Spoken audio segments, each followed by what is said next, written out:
Barrister साहब ने भी अच्छी बातें की है, राज साहब ने भी अच्छी बातें की है, पर बैरिस्टर साहब अपनी ईमानदारी की वजह से, अपने रूहानी कैफियत की वजह से बातें कर गए। लेकिन गौर करेंगे तो ये सारी की सारी बातें नून लीग की क़यादत के मिजाज के खिलाफ है। अच्छा, ये मुमकिन ही नहीं है जो आप चाह रहे हैं कि नून लीग के कायद आकर इस अंदाज से हुकूमत चलाएंगे, इस अंदाज से एहतसाब करेंगे, मुमकिन ही नहीं है। आप मेरा अल्फाज याद कर ले, ये दोबारा सैफुर रहमान को पैदा करेंगे। सैफुर रहमान के बगैर इनका मामला चलेगा नहीं। इनको लोगों को तोड़कर अपनी अक्सियत बनाने के सिवा मामला चलेगा नहीं। इनको सिंध में भी मुंतखब हुकूमत को तोड़ना पड़ेगा, आप देख लेना।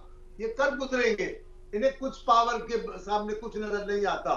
अब जब बैरिस्टर साहब खुद बहुत अच्छे हैं, बातें बहुत अच्छी कर रहे हैं, ये आपकी जमायत के रूह के खिलाफ है, ये आपकी जमायत करेगी नहीं।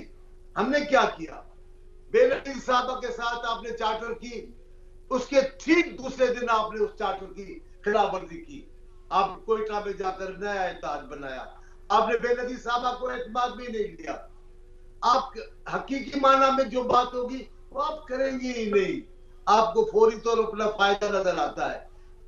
मैं किसी कारोबारी को बुरा नहीं समझता, लेकिन ये कारोबारी सोच सियासत में करेंगे तो ये मामला नहीं चलेगा। मैं इस बात से हामी हूं, इस बात का कि हमें आगे जाना चाहिए।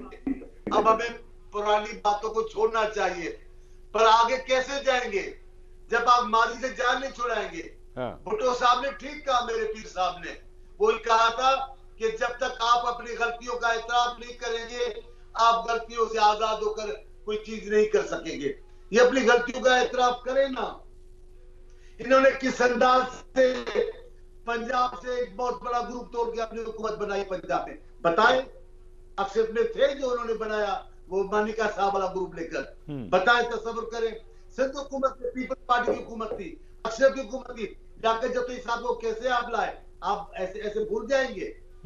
ये आप जफरुल्लाह बहुत अच्छे हैं, बहुत महबूब आदमी है, उनकी रूह अच्छी है, लेकिन जिस जमायत में बैठे उस जमायत की ये मंशा ही नहीं। ओके, उस जमायत की हर हाल में पावर चाहिए, ठीक, हर हाल में पावर देंगे, और जितना झुक सकते हैं झुकते हैं। अब जो कहते हैं उसूलों की बातें, अब आप बताएं, फैसलाबाद में तकीर करते हैं बाजवा साहब, बाजवा साहब ये होगा, बाजवा साहब, अब वो कहां चले गए, अब किधर है।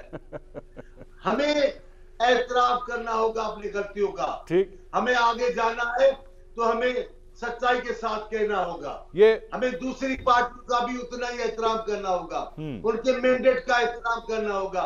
जबरदस्ती और साथियों से किसी जमात से मैंडेट छीनना ये जमहूरियत के लिए कोई बेहतर नहीं है। अभी ये कह रहे थे हमारी पॉपुलर पार्टी है, एक हमारे दोस्त वाले, मैं सर जी पॉपुलर बनी कैसे थी ये तो बताएं, कैसे बनी थी पॉपुलर। जैसे पॉपुलर बन रही है ऐसे अनपॉपुलर हो रही है, ठीक है, ऐसे वैसे ही भाग रहे हैं।